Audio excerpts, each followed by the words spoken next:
like I've always just been one of those people that's like I've seen it, Yeah. and if I like it enough, I'll be like, man, I bet I could do that, Yeah. and then I just do it, and then people are looking at me like, What you when doing? did you learn how to do that? And you just like, I'm just sitting there like trying to tell them, because like when I tell people this story, a lot of Yeah. times they're like, how'd you get into music? Yeah. And I say, and I literally tell them like, look, I stopped playing ball and I was sitting at the house and I decided I could make music. All right. Welcome everyone to episode 9 of Processing the Process. Once again, I'm excited for everybody that's listening and watching and tuning in week in and week out. I have another exciting guest for everyone to learn from, pick up some jewels, some gems, some things that he's done thus far to be the individual that he is today that you guys can follow and see. But, I don't want to get too much in, like I always do. I always say this. I don't want to lead their story and me tell it all. But, without me saying too much, Jack, please introduce yourself. What's going on, guys? Man, I'm Jack Freeman, Houston, Texas, north side of Houston, Texas. No. Yeah, the north, baby. Glad to be here with you, man. Man, I'm excited for you to be here, man. Obviously you have fans all over the city, making a really big name for yourself, doing a lot of shows. Mm-hmm. We definitely don't get into all that and where you are now and how you got there. But, just like you just kind of explained, from the north, kind of tell us a little bit about growing up. Obviously you grew up here in Houston, but I always say you have siblings, the only child, entrepreneur. Like what's the backstory? So, I grew up in an area, like just outside of Acres Home, called Inwood. Okay. So if anybody is from the area, they know the area. It's like the nicer part of the hood. So like, it's a lot of middle class families at the time that was there, and I was the youngest of 3. So like my brother is 14 years older than me. And Okay. My sister is 6 years older than me. So you was the baby of the family. I was the baby, and I was the only one that didn't go to Eisenhower High School. We moved my 8th grade year, and I went to South Falls High School. So we moved out to Cypress. Okay. And so when I was about 13 or so is when I kind of spent the rest of my time out there. So yeah, it was just a kind of a traditional house, 3 kids in the house. My dad was an engineer. He's retired now. My mom was always in accounting or HR for a long time. She just retired probably like maybe a year or 2 after my dad did. Okay. So it was just a traditional black family for the most part. Like it was just, very, very traditional and yeah, almost the Huxtables almost. yeah, it was a lot like the Huxtables. Actually, it was like a lot of my friends used to say it was like, because my dad is really funny too. So he's like, people, he was like Cliff Huxtable. Okay. Not like Bill Cosby. He wasn't slipping nobody. He wasn't slipping nothing in nobody's drink. Nothing like but that. He was like Cliff though. So he just had a lot of personality in the yeah, house. and it was just always, we all had our sets of friends. So like, sometimes I'd have friends over at the house, and sometimes they would have friends over at the house. And I was an athlete, so I played football and I ran track. And when I ran track in the summertime, a lot of the kids would come stay at the house sometimes to get ready to go to meets and stuff like that. Because, like I said, we was like right near the hood, so a lot of kids I went to school with weren't necessarily as fortunate as I was. Yeah. So some of those kids that had rides to the track meets, and some of those kids didn't really have the resources to like get to where they were trying to go. No, I definitely And understand that. so my parents were one of a few families on the team that were able to kind of help people. Yeah, have a little bit more means and be able to help out with. Yeah, definitely. So, was your household always artistic? Obviously, obviously going to get into your background as a singer and entertainer. Yeah. Was that always a part of your upbringing, or is that something that you just fell into from just passion and the love of it? Well, it's kind of weird. So, like, my dad could sing, right? Okay. But I don't really know him to have been a writer at all, of music at least. He's a mathematician just out of like it's crazy the way he works out numbers in his head. So, okay. But he could sing, and he sang at church here and there. And then eventually he was just like, yeah, I'm not singing at church no more. My sister could sing as well, but she also played. Like she took piano lessons when she was younger, and she picked up the flute, and she was in the marching band. So she Okay. went to Prairie View and marched in the band or whatever. She sings background for me now.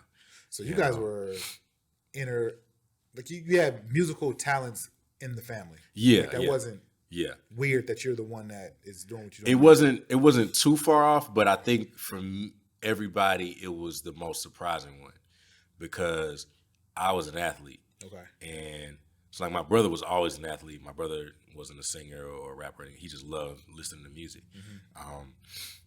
I was an athlete all the way up to college. So when I stopped playing ball, it wasn't like, hey, I'm gonna stop and I'm gonna like start making music. Like I stopped playing, and then I started making it, and nobody knew I was doing it Okay. until So I really like started like. I don't even know how they found out. I think somebody might have told them or something like that.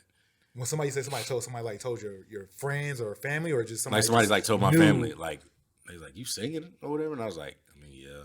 You know Wait, what I mean? so this was like a secret? I wouldn't say like a secret, but it was like something that you wanted to keep to yourself and you just didn't want to put it out. And Yeah, I think what it was for me was I just wanted to like complete something first, Okay.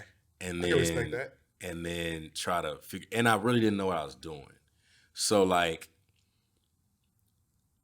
I wasn't really sure what direction I was going in. So like when you play football for 14 years and then you run track for 5 or 6 years and you've won Junior Olympics and you've like twice and then you are like a top recruit in the state and then you're like, you know, all state and then you're like all district and then your team goes to state and then you're doing all of these things and then you go to college to play D1 ball and then after 2 years you're just like, I'm done. Like you was burnt out. Like it wasn't a super passion burnt out. anymore. Yeah, it became my it became a job. Okay. And it was like when you used to have a bad day, when I used to have a bad day, I'd be like, well, I'm going to practice, so it's all good. Yeah. When I was having a bad day there, I was like, damn, I gotta go to practice too. Gotcha. And that became the It problem. took the fun out of it. It took the Yeah. passion out of it. So I'm at UTEP in El Paso and What position did you play? I play slot receiver. Okay. So play with a couple guys that ended up going on and playing in the league. And, That was a good school. It was a good school. We were a terrible football team. We were better now than they are. We were better then than they are now. Like they're awful now. But So what year did you enter and what year did you come out? I got there in 2007. Okay. And my last game was Thanksgiving 08. And I left UTEP spring of 09. So May of 09. And ended up coming to Prairie View. Okay. And because I had made up my mind that I wasn't going to transfer and play anywhere.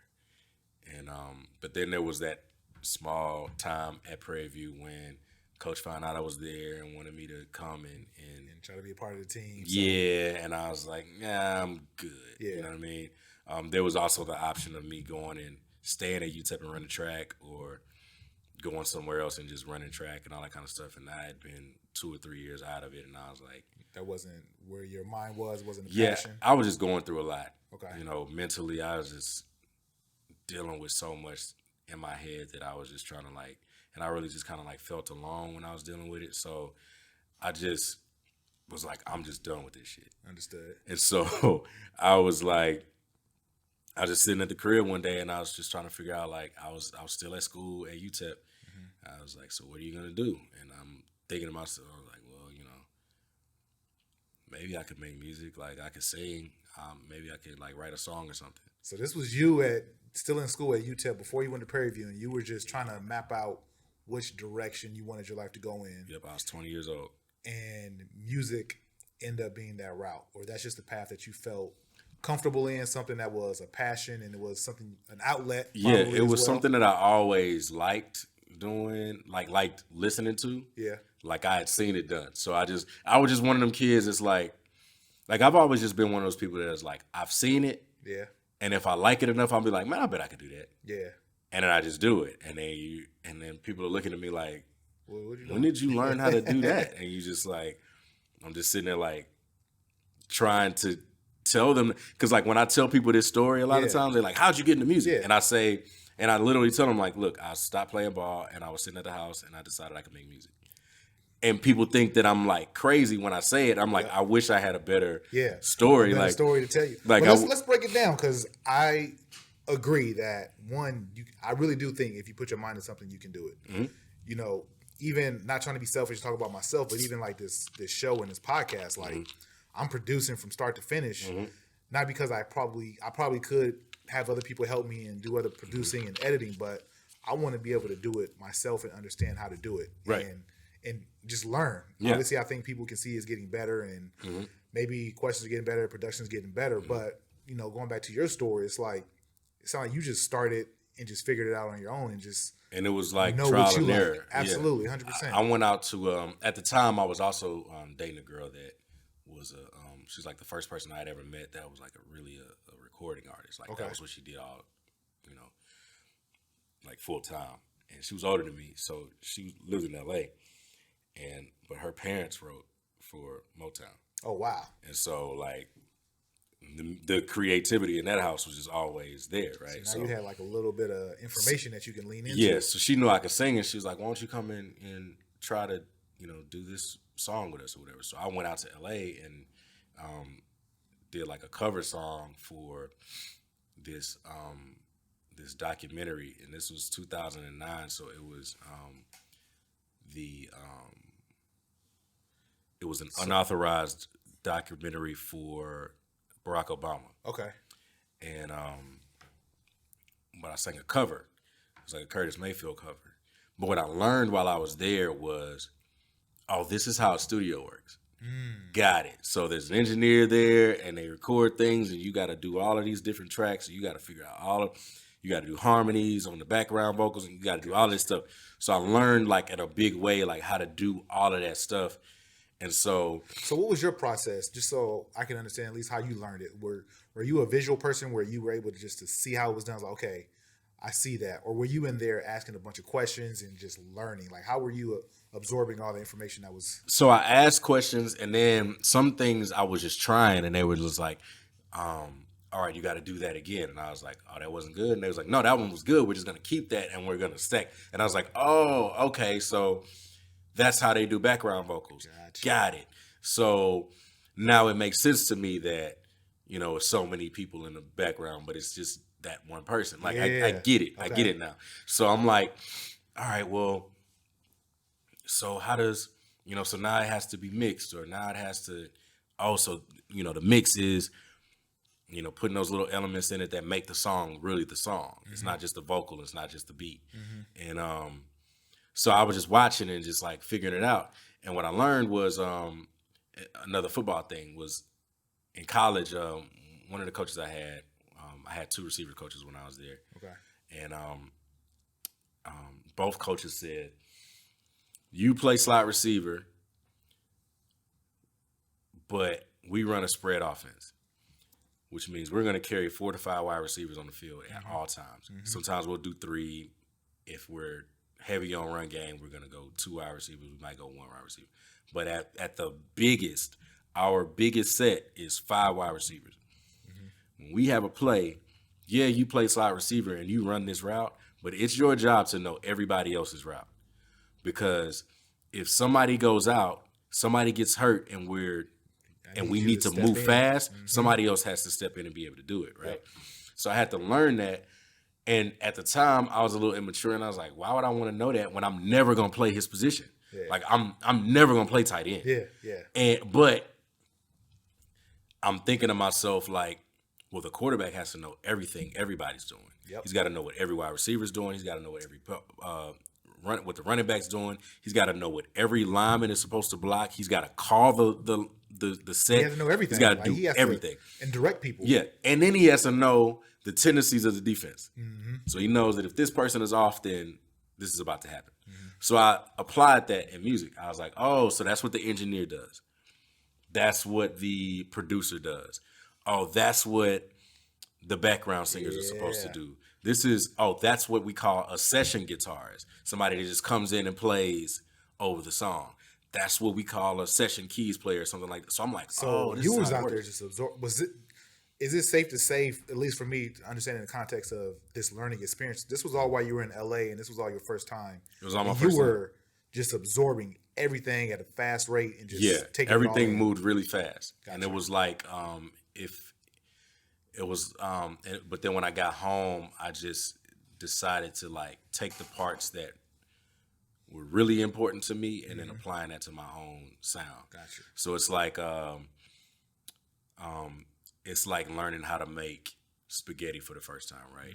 So you learn how to make spaghetti. You got to ground the beef, and then you got to cook the ground beef. You got to make the sauce. You got to do all that kind of stuff. Okay, now I know how to do it with ragu and with this sauce or whatever. Yeah. But this time I'm gonna see What did? I'm gonna see what turkey meat does, and I'm gonna see how to make a meatball now, and I'm gonna figure out different ways to make spaghetti. So you came home and tried to make your own and what Yeah. good to you and what you like. Yeah. Gotcha. And so what I learned was like, okay, maybe I don't need so many tracks that they had me doing to like record my vocals and my background vocals.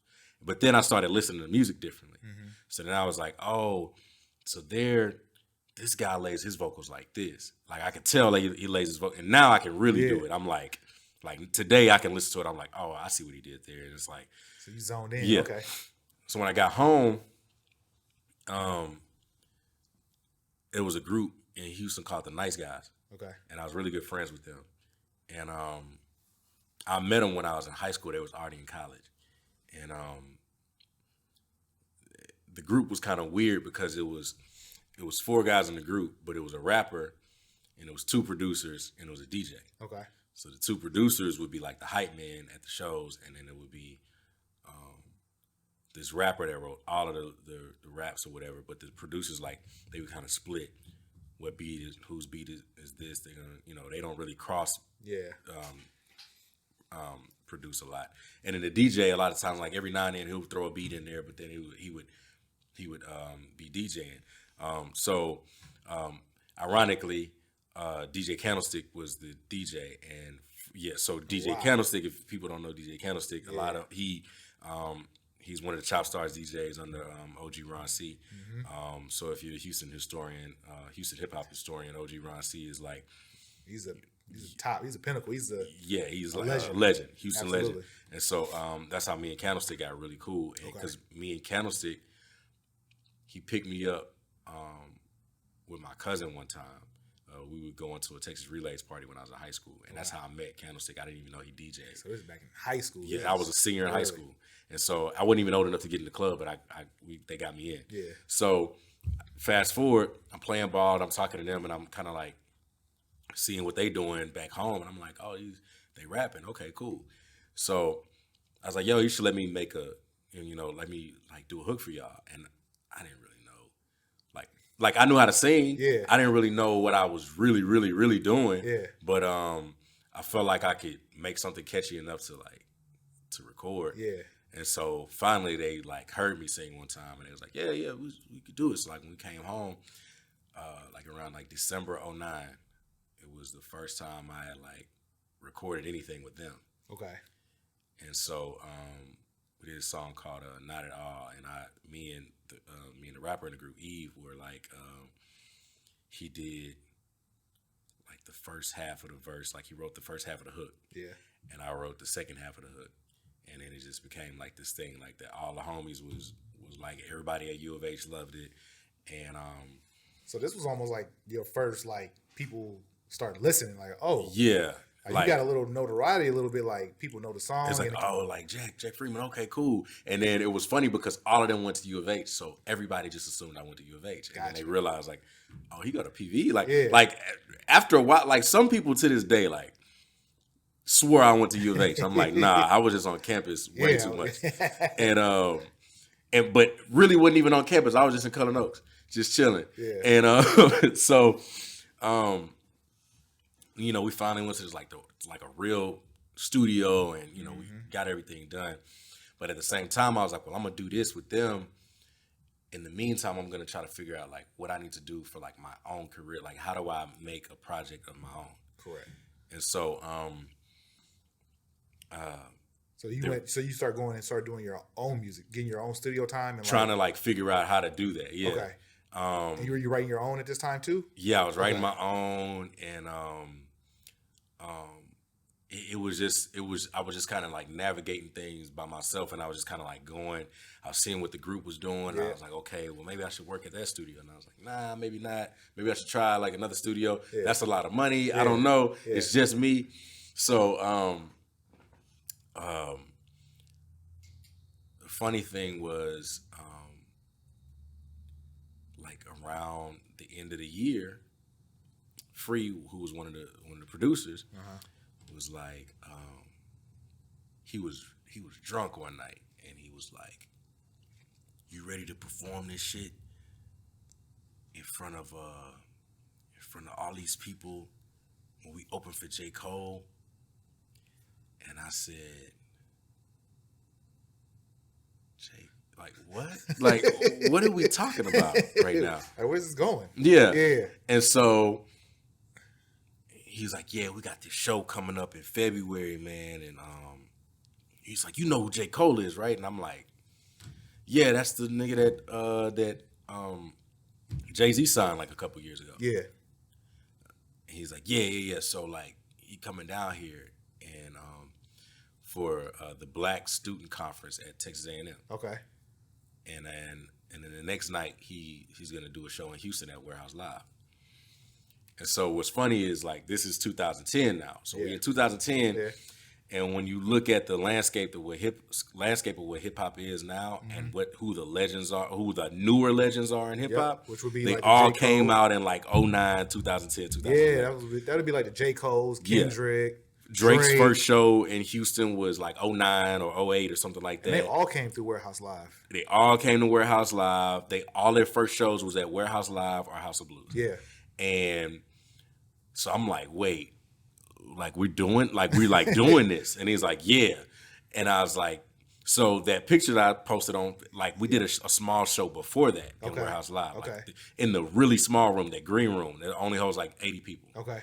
And that was the first time I'd ever done anything in front of anybody. Ever. Yeah, we didn't even rehearse. Man. So man, really quick. So if man, I know you guys are listening, go to Jack's Instagram. He posted something probably a week ago. Sunday. Sunday. So it was a decade. So it was like 10 years ago, basically 2009. First time on stage. Yeah. Performing. And actually it was February 2010, but the song that we performed was recorded in 2009 around this time. And but it was my first time performing anything. How'd it go? It went really well because what it took was like things processed fast for me. So like when they told me that, I said, "Oh, so like we record this and eventually we're gonna have to perform this." People want to hear this. Like, at some point. If you're any good, people and I tell that to people all the time, especially like younger artists that are just talking to me about stuff. I always say that the live show is a bad time to realize that the new artist that you really like really isn't that good. And the only way you can really, really get into that, and the only way you can really get good at it, is if you just do it. Yeah. So I didn't really think that any amount of rehearsal was going to help me get in front of people, because if I'm rehearsing, I'm not in front of people anyway. Yep. So I just needed to jump on in the fire and then figure it out from there. Yep. Then I rehearse after that. Like that was my only way of thinking about it at the time. And mind you, I'm still like, at the time I'm only like 21. Yeah. So we do that, and then we go to Texas A&M and we do this show, and it's like maybe 300 people there. And we met J. Cole, like he was down the hall. It was funny because like Cole was down the hall, and Eve, the rapper in the group, was like, "Yo, they told the person that brought us out there, a friend of ours actually, was like, hey, they were like, is J. Cole down there?" And he was like, yeah. So we'll tell him if you want something, we got some liquor for him. Yeah. So him and his management team, which is basically the guys that have always been around him. Yeah. Like they just came in and it was like, "Yo, what's up?" You know, and he's like, "So, y'all got the liquor?" And we was like, "Oh yeah, you good?" And so, but at the time we're like, "Okay, J. Cole is like." He had a little buzz too, so he was. Yeah, it was kind of like watching. The best way to explain that time period is like seeing the kid that you heard about, but you finally saw him at basketball camp. You know what I'm saying? Like you go to AAU tournament and you're like, oh, that's that kid Carmelo that you're hearing about. That's a good like, analogy let me see right if there. he really that good. Yeah. You know what I'm saying? Like they got a little bit of like people know him, but they ain't Carmelo yet. They still in high school. Yeah. You know what I'm saying? So you like, man, I'm about to play him. And we're gonna see. And then Carmelo dropped 30 on you, and you like, oh shit. He's a ball. Yeah. Okay. So that's what it was like. It was like the first time. I still remember the first time I met J. Cole. I remember the first time I met Big Crit. I remember the first time I met Kendrick Lamar. Yeah. And every time I'm seeing these guys, I'm like, Big Sean, another one. I'm like, I'm seeing them. I'm like, oh, like they're like dope. They kind of like, oh, they good. like they're gonna be all right. But like, not much of it would prepare you for like, no, Kendrick's gonna become Kendrick Lamar. Yeah. And J. Cole is gonna become Jake. Like these motherfuckers is doing arenas now. Yeah.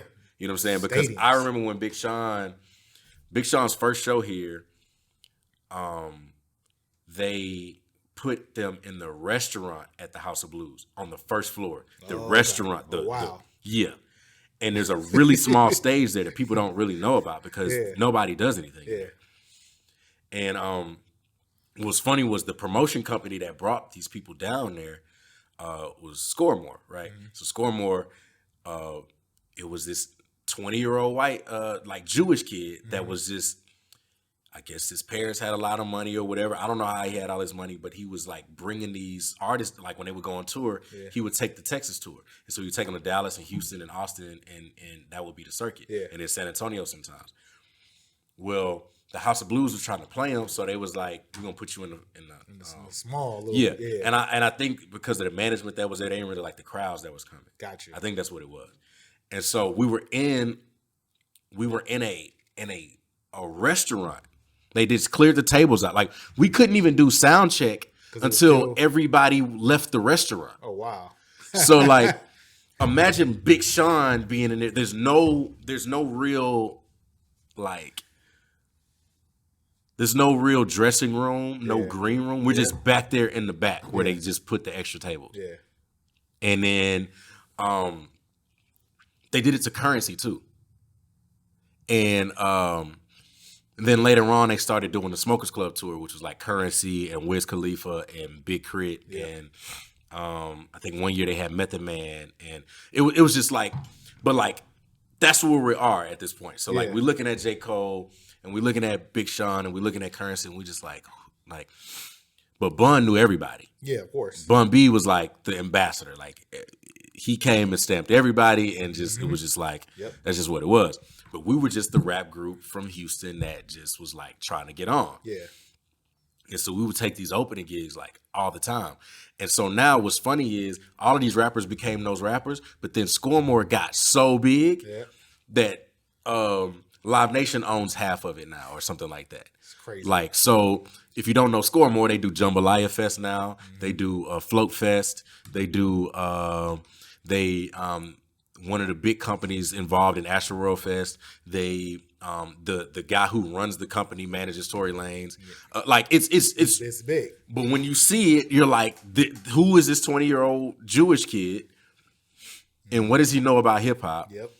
And then like, who are all these? Like, I remember the first time I ever heard of Odd Future was from them, and at the time they were like some of the guys at Scoremore were like, nah, we need to get Odd Future out here. And he was like, nah, they too gimmicky. Yeah. They're too weird.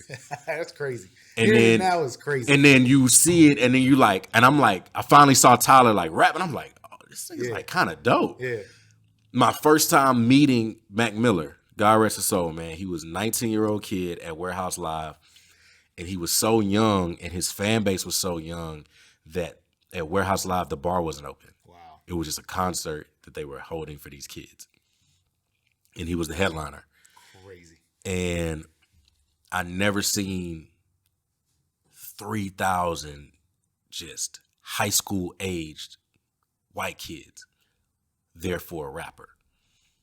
And this little guy comes out there and he's rapping or whatever. And he's like, I mean, at the time you could even see then that he kind of like had a, I mean, he was not good. to be He was- disrespectful, but he kind of had a substance problem. Like he was drinking, he was, he was on the weed super hard, which weed really ain't, Yeah. but sad. he had vices. Yeah. And but he was like you said, he was so talented, he could Very perform. talented. And I'm like, who is this guy? Yeah. And so all of this is happening around me, and I'm trying to figure out who I'm going to be as an artist. That's crazy. Like you dropped a lot of mega names that's in the industry that are, like you said, selling out arenas. Yeah. And, to toot your own horn a little bit, you're doing tours. Obviously, you just came back from Russia performing. Yeah. People can see you all around the city performing in the House of Blues, some of the stages that you've talked about. Yeah. Like, what did you do on a day-to-day basis, week-to-week basis that led you to have the fan base you have now and to be able to play those type of gigs that you have now? Well, what I was able to do to start off was I said, well, while I'm figuring me out, I can like do these hooks for rappers. So when I did the Nice Guys thing, the next one that came up was Les. Okay.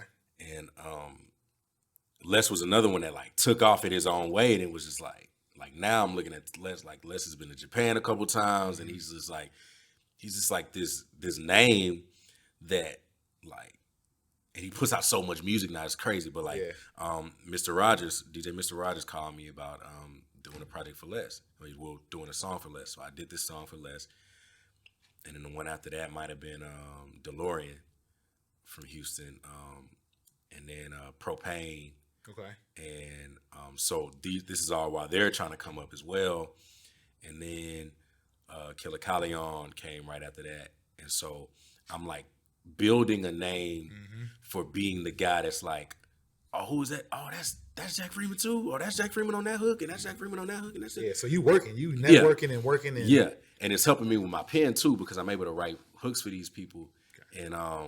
And then what was giving me the confidence was I was able to say that people would like listen to the projects and they'd be like, man, like I like this song, but this song right here, the one with Jack Freeman, that shit was dope. Yeah. And I don't know if maybe it was just the trend that at the time, because at the time rappers felt like they needed an R&B hook all the time. Yeah, it wasn't. And it wasn't a lot of R&B being played on radio or anywhere for that matter. So like R&B artists had to like either go to EDM route or, which a lot of them did, like Usher and Neo, they did like EDM and house music for so long, for like at least a 3 or 4 year span of time, because that's what was making the money. Yeah. Or they had to align themselves with rappers. Yeah. And they was doing a little bit of that too. So I was just trying to figure out like where my place was, but I had a soulful voice, so I didn't really feel like my voice fit like that EDM stuff, and I didn't really like it that much. Okay. So but at the same time, I'm writing the EP because we had got linked with this studio, Wire Road Studios, and at the time, James Kelly, the owner of the studio, had the studio set up in his house, and it was the first home studio that I ever been to that really looked like a studio. Looked nice. Besides the house that I went to in LA. In LA, first time. Yeah. So because that studio was like a guest house, but it was like but they had just built out a studio and they like put a bed in there and that was it. Yeah. So like this guy had his living room and he had this big board in his living room, like in the front of the house. And then he took a bedroom, and there was nothing else in there but the mics. And he was like accumulating all of these mics, and these mics were like 5, 10, 15 grand. You know what I mean? Yeah. I'm like recording on it. I'm like, and he really knew what he was doing. Yeah. And so he showed me the floor plan to like the studio he wanted to build in like a year or two. And I was like, oh, okay, that's dope. Because every studio I'd ever been to had been in a business park somewhere. Yeah. Somebody rented out a space and they just put a mic in there and they, you know. But this guy was building a studio. And so at the time I was like, yo, so I asked him one day, I was like, hey man, so like I don't really know what to do, but like I'm like trying to make my own EP. Yeah. What do you think? He's like, I'll help you produce it. Like I produce a little bit. And so what's funny is like I started using my friends. So like I had free make network. Beats. Okay. Yeah. And then so fun fact about Free. Free lives in LA now. He's producer, but he's also a DJ out there. Okay. Free, another U of H guy, Nigerian dude from South Grand Prairie. His brother's name is Greg. So Greg went to Lamar, and he was an alpha, right? So Greg, coming up, both of them were photographers. Free and Greg were photographers. Okay. And both of them were producers. Okay.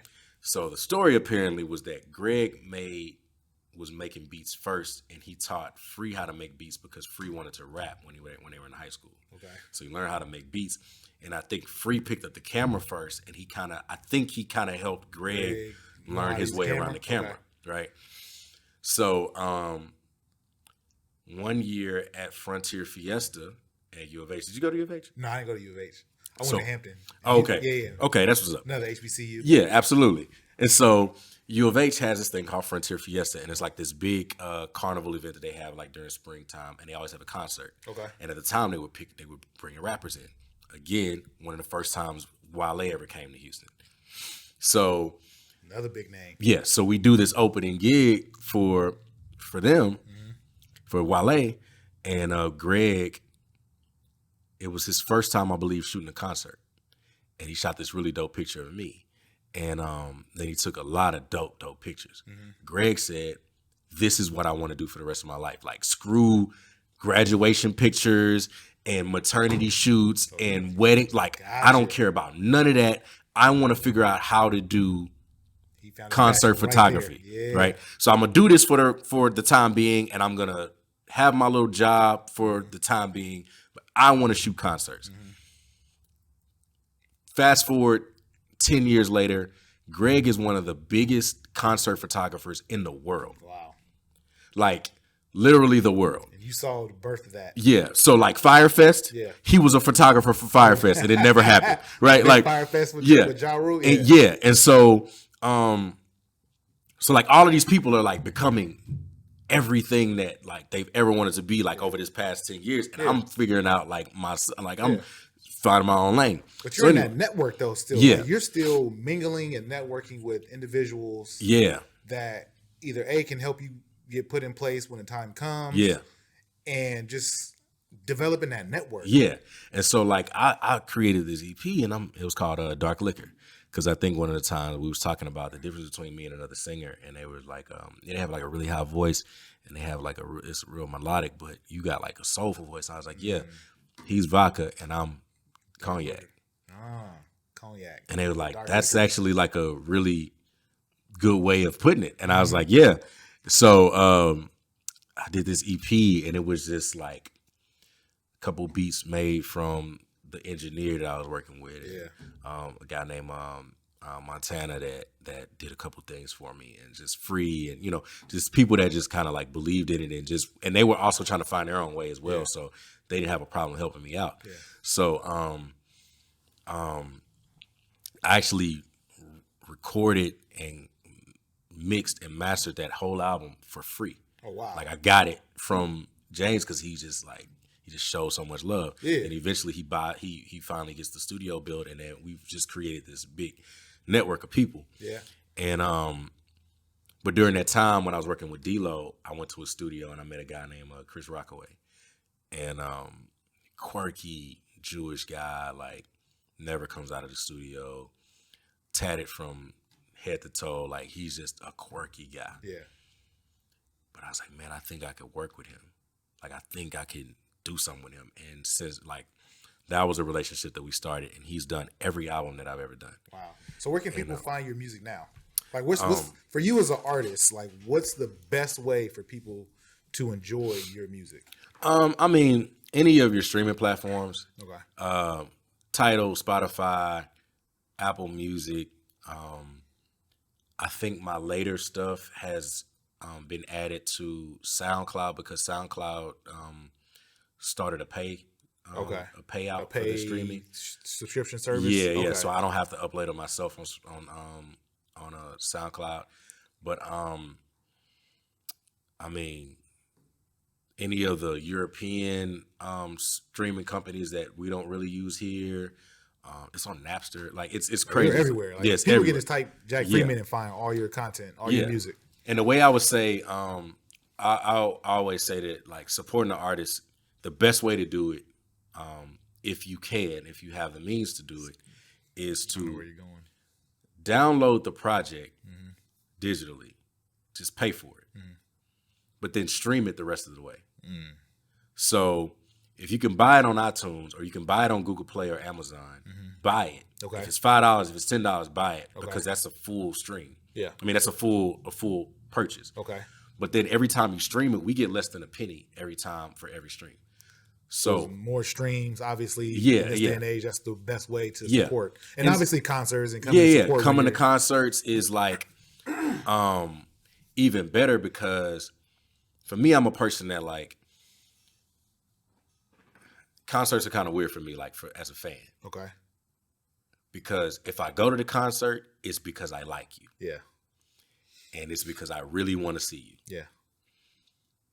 But the problem with me is I'm analyzing the concert as you're performing, or as you're talking as about, I'm watching, as you're watching as I'm it? spectating. Yeah. Okay. So what's their setup? Okay, so they on tour, and I know it costs a lot of money to bring a band, so it don't even seem like they got a whole band. So like, okay, what they doing? Oh, he got a DJ. All right, bet. All right, well, this person, they got a DJ, they got a keys player, and they got a guitarist, and then a background singer. Yeah. Okay, cool. Yeah. Went to D'Angelo. I'm like, they got 3 guitarists up there, including him. Yeah. They got 2 pianos, 2 keys players, including him. They got a bass player. They got a horn section. They got a drum. I'm like, yo, like everything. Yeah. Or this person got all of these lights. Like, how did he get all these lights? You know what I'm saying? Because I was able to, over time, not only was I able to just, be in the presence and open for a lot of rap artists, but I was able to open for a lot of R&B artists. R&B artists. So, The Dream being one, and then Anthony Hamilton a couple of years later, and Brian McKnight, and PJ Morton. Dropping some big names. Yeah, I mean, the process has just been so weird because you just, John Legend, like, Yeah. And sometimes I'll be like, how am I here right now? Like, but you watch them and you just try to figure it out, like, because once I learned in that process in the process of music, you have to learn that, like, if you are not consistently performing and touring or licensing your music to TV shows or commercials or movies or anything like that, no possible way you're making money. Gotcha. Not on music, at least. Yeah. Now you make a lot of money on merch, which is another big thing that people should probably. But you still have to like go and do shows and see the people perform. Right, because you're not gonna really we don't make a lot of money on just the pure album sales. Understood. Especially if you're signed to a label. Gotcha. You're not making no money. You're not seeing anything. Yeah. But if you're an independent artist, you gotta stream us millions of times. Or even hundreds of thousands of times for us to see a check that is like something that you could do something with. Even if it's just like, maybe I'm able to like pay half the rent with this shit. Yeah. You know what I mean? But like, you're never going to beat, I was just telling somebody the other day, you're never going to beat the label because the label's the machine. So if they want their biggest artist to be the biggest artist, they'll just get a room like this, and they'll literally put up rows and rows and rows of cell phones and tablets, and they'll just stream. Had a streaming farm. So when people say, "Oh, this person got 2 billion streams over a weekend," yeah, come on. Like, some of them are easier to believe, like a Beyonce or like a like Jay-Z or Drake or Lady Gaga, somebody like that. The biggest of the biggest names in the But they all sign on labels. Yeah. And they are, a lot of those labels, whether the artist knows it or not, they're doing a lot. Back in the day, the hustle used to be, we want our guy to go platinum first week, so we're going to buy 600,000 copies of our own album. I think I heard that before. Yeah.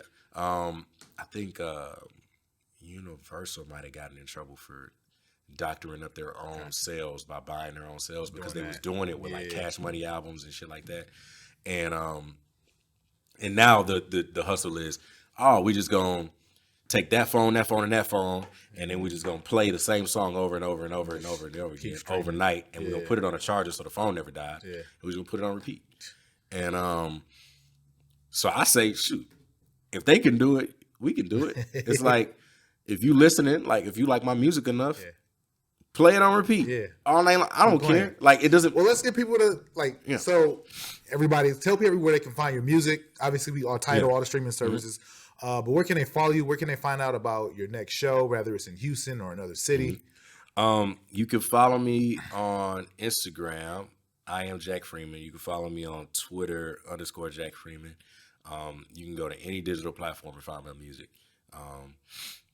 And I don't really have an alliance to any of them. So if you want to listen on Spotify, listen on Spotify. If you want to listen on Apple Music, just listen. Just listen. You know, anywhere that you can find those. My website is thefreemanbrand.com, but I think it's down right now. I need to fix it and put it back up. Facebook, if you still use Facebook, it's Jack Freeman Music on Facebook. Well, we'll plug everything into the show notes so people can definitely tune in, plug in, figure out, where you're going to be, check out some of the stuff that we talked about, like some old posts, like the ones back from 2009. But man, I mean, I don't want to take up too much of your day, but I do appreciate you coming here, sharing your story, a little bit about where you started and where you are now. One thing that we do here at the show, we always ask a question at the end. It's a one question. It can be a two-parter.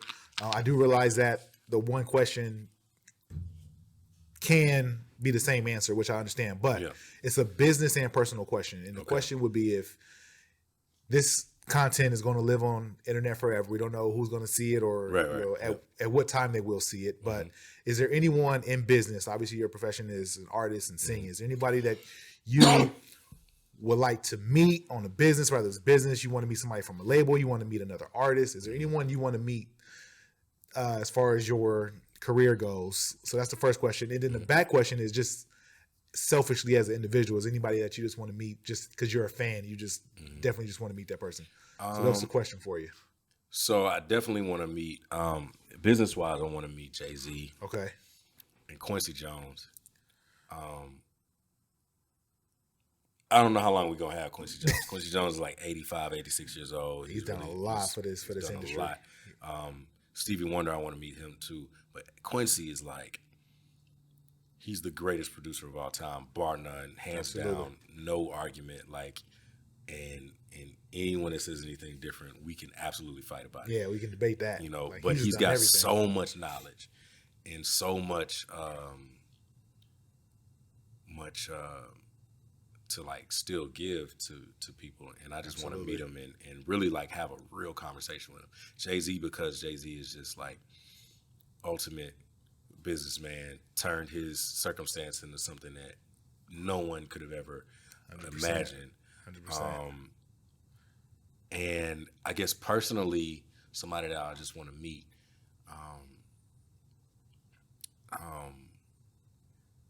I'd like to meet Dave Chappelle again.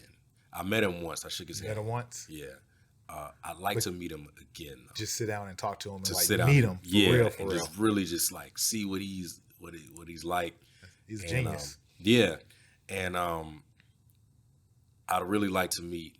There's a few athletes I'd like to meet too, like Deion Sanders. Boxers like Mike Tyson, Sugar Ray Leonard. I'd really like to just sit down and just chop it up with Andre 3000 because he just seems like the most interesting person. Like for whatever reason, he's the most interesting person. No, definitely. I agree with that. I mean, definitely some big ask out there. Everyone that is a watcher, obviously my mom probably watches every episode. So thank you, Mom. Hi, Mom. Everyone that is watching and listening, please, we heard the names that he's given out, Quincy Jones, Stevie Wonder, Andre 3000, Jay-Z.